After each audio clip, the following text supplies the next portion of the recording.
Stewart with Spoken Gospel. We are a ministry dedicated to helping people see Jesus and his gospel on every page of the Bible.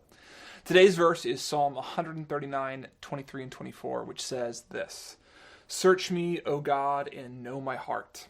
Test me and know my anxious thoughts. See if there is any offensive way in me, and lead me in the way everlasting." Throughout this psalm, David celebrates God's loving and all-encompassing knowledge of him. God saw David before he was born. He anticipated all of David's days and thoughts. And so far as David can see, he is innocent in God's eyes. But the presence of numerous enemies seems to indicate that David must be guilty of something. So he asks God to look at his life and see if there is anything he's done to warrant this oppression.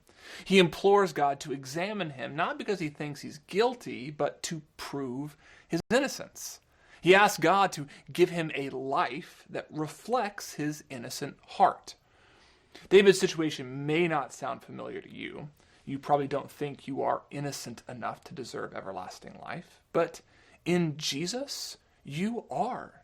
Jesus knows you more intimately than you know yourself. He sees who you really are all the way down. And he knows that your heart is not innocent and therefore does not deserve everlasting life.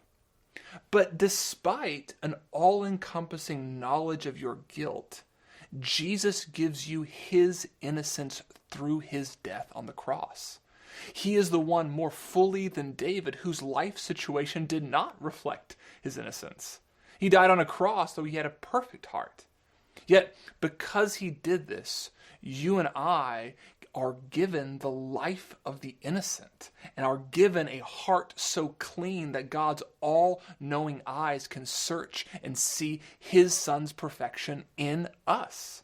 So today, know that the presence of enemies and hardships does not mean you are guilty if you are in Jesus.